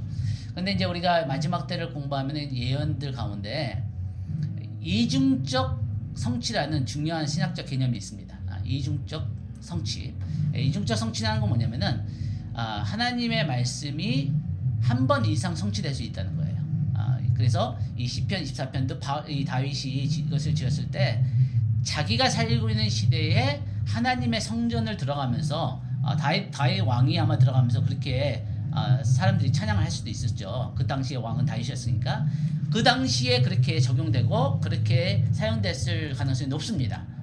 그러나 이것을 또 우리가 마지막 때 예수님이 아마겟돈 전쟁을 이기시고 이스라엘의 정치적인 지도자들과 종교적인 지도자들의 이 환영을 받으면서 영접을 받으시면서 승리의 영광의 왕으로 예루살렘 성전에 들어간다고 우리가 말할 수 있는 근거 중에 하나가 뭐냐면은 우리가 이제 계시록 19장을 보거나 이사야서 63장을 보거나 이런 말씀들을 보면은 예수님께서 전쟁을 하면서 예루살렘으로 가시는 것이 보이거든요. 그리고 아까도 말씀드렸지만 마태복음 23장 39절에서 예수님께서 찬송하려다 주의 이름으로 오시느니요 하고 너의 입술로 고백하기 전까지는 너희들이 다시는 나를 보지 못하리라 한 그런 말씀들을 갖다 우리가 이렇게 연결해서 이렇게 볼 때 종합적으로 그러면은 그런 충분히 그런 결론이 나올 수 있다는 거죠. 이것은 이 다윗 시대 때 얘기했던 성취도 있지만 이중적인 성취는 마지막 때 이 예수님께서 승리의 왕으로 예루살렘에 입성하는 그 말씀으로 우리가 해석하고 적용해도 무리가 없다는 것입니다. 그래서 제가 지금 당장은 다른 말씀들이 생각이 안 나지만 그런 그 예수님의 승리에 입성을 하시는 동쪽문을 통해서 들어오시겠죠. 그래서 그런 말씀들이 다른 곳에도 있는데 제가 그것은 좀 더 시간을 두고 찾아봐야 되겠지만 지금 기억나는 말씀들은 그런 말씀드립니다. 네, 그 구약이나 이런 시편서를 공부하다 보면 제가 그 마지막 때 강의를 할 때도 가장 많이 저한테 이제 여쭤봐 주시는 질문이 이 본문 자체가 마지막 때인 것을 어떻게 아느냐. 근데 제가 그런 질문을 많이 받으면서도 제가 많이 느꼈던 게 무엇이냐면 정말 우리가 한국에서 신앙생활을 해오면서 저희가 큐티 성경 얘기를 너무 많이 해왔잖아요, 맞죠? 그러니까 나한테 적용되는 말씀. 그러니까 저희가 성경 읽기 자체를 배워본 적이 없어요, 한국 문화에서. 항상 나 중심적인 성경 읽기를 수십 년 동안 신앙생활을 해오면서 해오다 보니까 이사야 선지자가 의도했던 다윗이 시편에서 원래 의도했던 저자의 원래 의도한 메시지가 무엇인지를 물어본 적도 없고 궁금해 본 적도 없고 질문도 해본 적이 없는 신앙생활 또는 성경 읽기를 너무 오랜 시간 동안 해온 거예요. 그러다 보니까 우리 눈에 당연히 보여야 되는 게 안 보이는 것들이 많다는 것을 우리가 먼저 이해하는 것이 조금 중요하다고 생각합니다. 예를 들자면 이거는 뭐 적절한 예가 아닐 수가 있는데 여러분께서 만약에 새로운 자동차를 이제 사신다고 했을 때 갑자기 여러분께서 현대 소나타를 이제 살라고 하시면 여러분 고속도로 운전하다 보면 갑자기 여러분한테 뭐가 보이시는지 아세요? 현대 소나타가 계속 보입니다. 그러면 모든 사람들이 현대 소나타를 타는 것 같아요. 근데 그게 왜 그러냐면 사람이 관심이 갑자기 생기다 보면 그 관심이라는 렌즈를 쓰게 됩니다. 제가 처음에 제가 원래 시력이 굉장히 좋았거든요. 저희 아버지 어머니가 이 시력이 좋으셔가지고 제가 2.0이었는데 제가 안경을 작년부터 쓰기 시작했어요. 근데 제가 안경을 써본 적이 없기 때문에 제가 시력이 나빠졌다는 걸 저는 모르는 거예요. 그냥 간판이 보여야 되는데 안 보이니까 제가 자꾸 이러고 있는 거예요. 그러니까 저희 아내가 저보고 당신 왜 그러냐. 아니 왜 이렇게 눈을 이렇게 할아버지처럼 이렇게 눈을 이렇게 찡그리냐. 아니 저기 우편함이 보여야 되는데 안 보이는 거예요. 그래서 제가 처음에 이 안경점에 가서 이 눈 맞히잖아요. 이거를 딱 쓰는데 아니 세상이 이렇게 깨끗해 보일 수가 있는가 하는 생각이 드는 거예요. 아니 내가 이렇게 안 보였던 사람이었나? 그러니까 어떻게 보면 제 정체성을 찾은 거죠. 그러니까 내가 시력이 진짜 안 좋았구나. 근데 이게 안경을 쓰고 난 다음에도 왜 세상이 막 이렇게 보이는 거 있죠. 이게 적응이 되는 시간까지. 그러니까 어떻게 보면 여러분께서 성경 해석학이라는 안경을 써보신 적이 없기 때문에 뭐가 안 보이시는지도 모르시는 거고 뭐가 보여야 되는지도 사실 모르고 있는 입장입니다. 그게 사실 안타까운 점이에요. 한국 교회에서 성도들 매주 감동 주는 게 안타깝게도 많은 목사님들의 설교 목적이 되었다 보니까 유대인들의 성경 공부와 유대인들이 회당에서 성경을 읽던 방식과 오늘날 교회 강단에서 전하는 설교 방식과 너무 갭이 차이가 있는 거예요. 제가 이것을 말씀드린 이유는 무엇이냐면 선지서나 이 사도들이 그러니까 이거를 읽다 보면 선지자들은 창세기부터 이 신약 계시록까지 한 단어나 문구를 인용할 때 그 본문 전체 맥락을 인용을 하고 메시지를 이미 꿰뚫고 있을 거라고 기본 바탕으로 생각을 하고 있어요. 예를 들자면 예수님께서 성전을 치우셨을 때 너희가 내 아버지의 집 만민이 기도하는 집을 강도의 소굴이라고 만들었다 이렇게 말씀하시잖아요. 그때 여러분 두 개의 성경 본문이 예수님께서 인용하고 계시다는 거 아십니까? 강도의 소굴이라는 성경 본문은 예레미야 7장이에요. 그럼 예수님의 포인트는 뭐냐면 가서 예레미야 7장에 내가 예배의 목적이 무엇인지 제사의 목적이 무엇인지 뭐라고 말했는지 너 알고 있지. 그런데 내가 이사야 56장에 내 기도하는 집에 어떻게 이방인들을 초청할 것이라 내 성산에 초청할 것이라 말한 거 기억하느냐. 지금 두 개의 성경 천년왕국에 대한 성경 본문과 예레미야 7장의 제사장들에 대한 하나님의 심판의 본문을 두 단어로 압축해서 끌어오셨는데 우리는 그게 캐치가 안 되죠. 그냥 예수님께서 상징적인 말씀을 그냥 던지셨다라고 생각하는데 예수님은 두 개의 설교 말씀을 인용을 하고 계셨던 거예요. 근데 신약 성경을 보시던 구약 성경을 보시던 지금 질문하신 시편 24편을 보셔도 시편 24편에 전쟁에 능한 여호와라는 이 문구 안에 또 다른 성경 본문이 인용되고 있다는 거 아십니까? 그것이 출애굽기 15장이고 이사야 42장이에요. 근데 우리는 그게 안 보여요. 왜 안 보이냐면 유대인들은 3살 때 모세오경을 통독을 하고 암송을 한단 말이죠. 이게 유대인들의 기본 바탕이에요. 근데 우리는 기본 바탕이 없다 보니까 내가 안경이 필요한지조차를 모르고 있고 시력이 안 좋다는 거를 이해를 못하고 있는 겁니다. 여러분께서 그거를 이해하시면서 마지막 때 150장을 공부하시다 보면 어느 시점에 여러분의 시력이 어디에 있는지가 캐치가 되시고 이 렌즈가 맞춰지는 것을 느끼게 되세요. 근데 지금 당장 이 순간에 그게 맞춰지지는 않는다는 거는 저도 충분히 이해가 갑니다. 그래서 여러분께서 지금 다윗이 전쟁에 능한 여호와, 이 전쟁에 능한 여호와라는 문구가 다른 성경 어디 본문에 어떠한 문맥 가운데 인용되고 있는지를 보시면 왜 제익 목사님께서 지금 이 시편 24편에 이 상징적인 이 시편을 왜 마지막 때 아마겟돈 전쟁과 예수님께서 예루살렘 입성하시는 장면에 접목을 시켰는지가 충분히 이해가 가십니다. 이해가 가시죠? 그래서 저희가 성경 해석할 때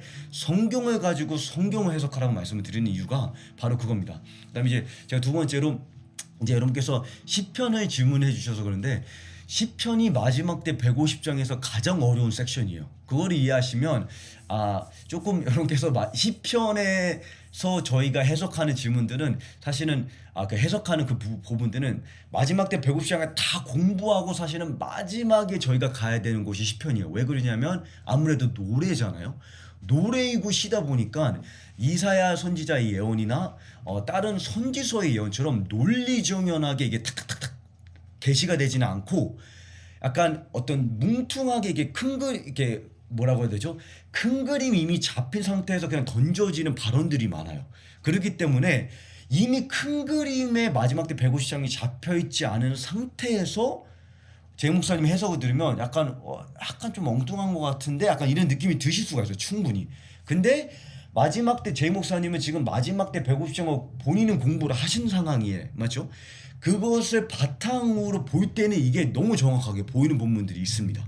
그거를 또 이해하시면 좋겠고, 그 다음에 세 번째는 시편서가 여러분 이게 노래이지만 시이지만 예언이라는 것을 또 이해를 하셔야 됩니다. 제가 한 가지 본문을 보여드리면 이게 사도행전 2장인데요. 사도행전 2장에 보면 베드로가 말하기를 다윗은 예언자이기 때문에, 자 여기 포인트는 뭐냐면 다윗이 선지자라는 겁니다. 근데 우리는 모르죠, 맞죠? 다윗이 선지자였다라는 것을.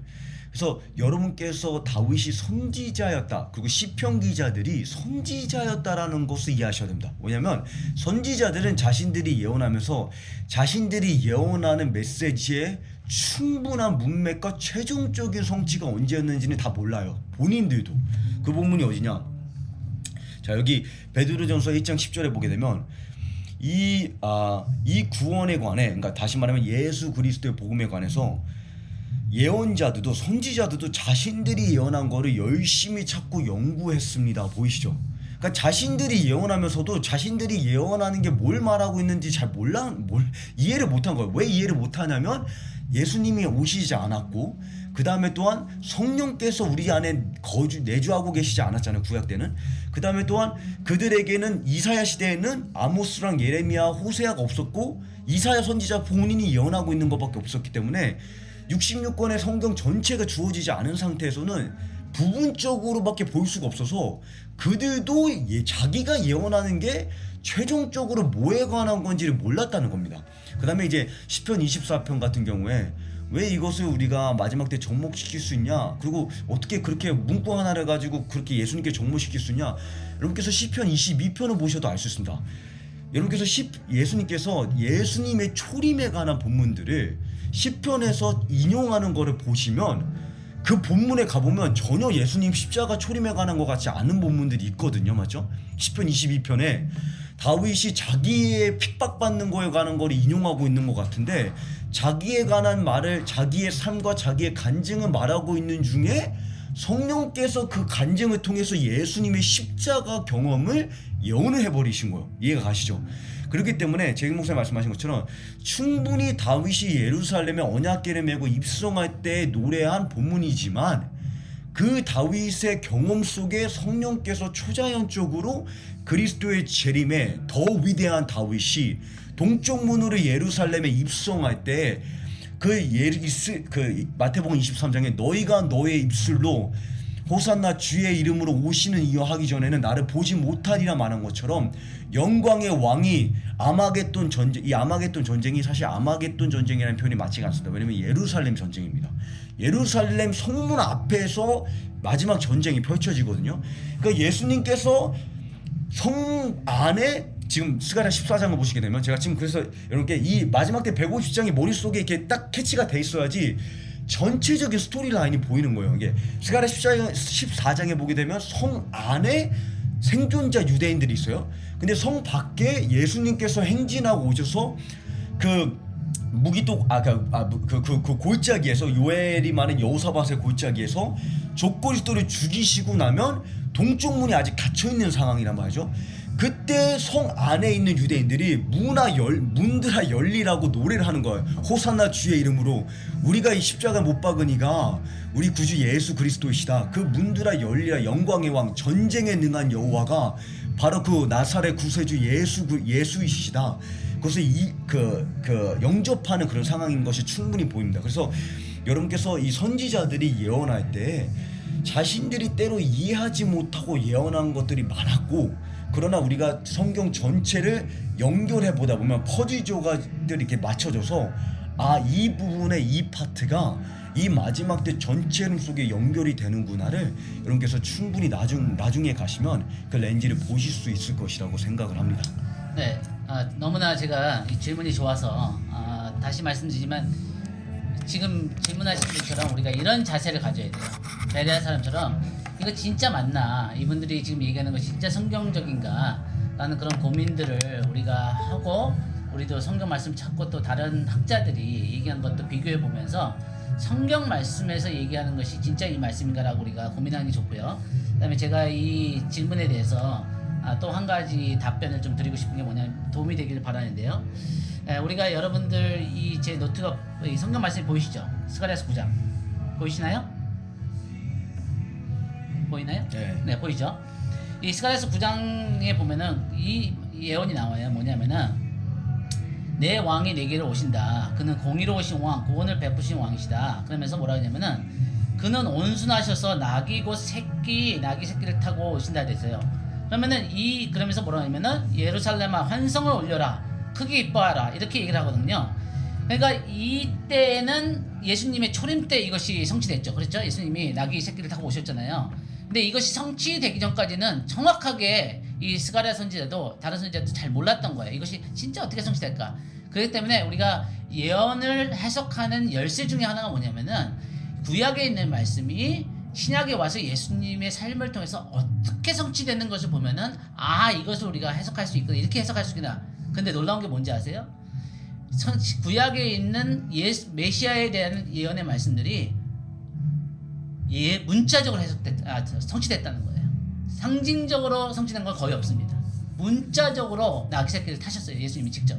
그 다음에 10절을 보니까 같은 이 예언의 말씀 가운데 에브라임에서 병거를 없애고 예루살렘에서 군마를 없애며 이제 전쟁이 없어지는 거죠. 종식된다는 거죠. 전쟁할 때 쓰는 활도 거꾸로 한다.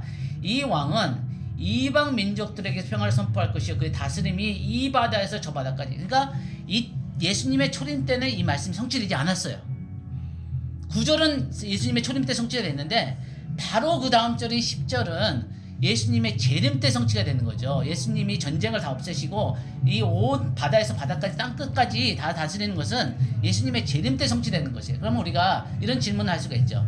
어느 구약의 말씀들이, 예언의 말씀들이 예수님의 초림을 말하는 것이고 어떤 예언의 말씀들이 예수님의 재림을 말씀하시는 거냐? 아주 쉽습니다. 생각보다 너무 쉬워요. 뭐냐면은 우리는 구약에 있던 사람들과 보다 훨씬 더 유리한 위치에 있어요. 뭐냐면은 예수님의 초림이 이미 있었기 때문에 예수님의 초림에 성취된 것은 이미 그 구약에서 얘기하는 초림에 대한 예언의 말씀들이에요.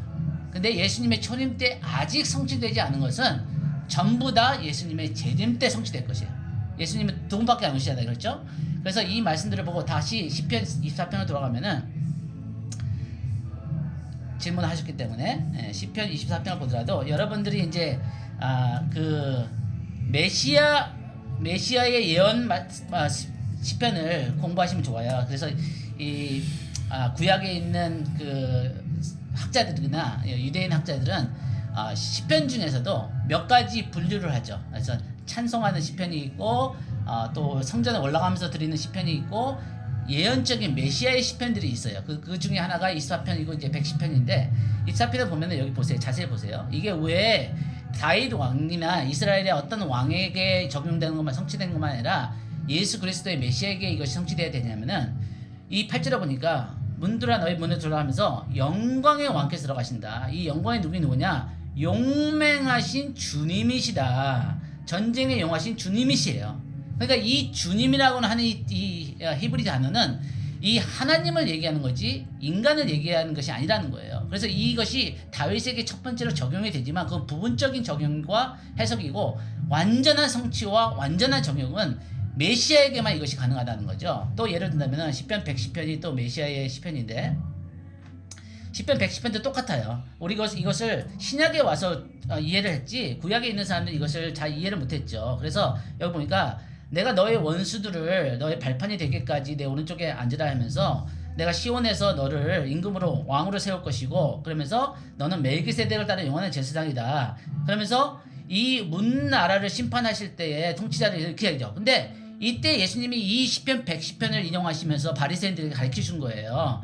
어떻게 해서 주님께서 내 주님께 말씀하시기를 여기서 주님이 두 명이 나와요. 근데 첫 번째 주님은 아버지예요. 두 번째 주님은 예수님 아들 하나님이에요. 그래서 이 어떻게 해서 주님께서 주님께 말씀하신다고 얘기를 할 수 있냐. 그리고 다윗도 주님이라고 불렀다. 너희가 가장 존경하는 너희 조상인 다윗 왕이 어떻게 이 다윗의 자손인 메시아인 이 나사렛 예수를 주님이라고 부를 수 있냐. 그 유일한 이유는 나사렛 예수가 메시아이기 때문에 하나님이기 때문에 주님이라고 할 수 있다는 거죠. 그래서 이런 말씀들을 볼 때 우리가 신약을 통해서 이것을 해석하지 않으면은 이해가 안 가죠. 어떻게 이런 말씀들이 예수님에게 적용될 수 있나. 그런데 이런 메시아를 가리키는 시편들이 한 정확한 숫자 모르지만 10몇 개 있어요. 근데 그 중에 하나가 시편 24편이고 시편 110편이고 그래서 이 시편 메시아의 시편을 공부하는 학자들은 뭐 100%는 아니더라도 거의 80-90%가 시편 24편이 메시아를 얘기하는 예언적 시편이라고 동의를 하고 있습니다.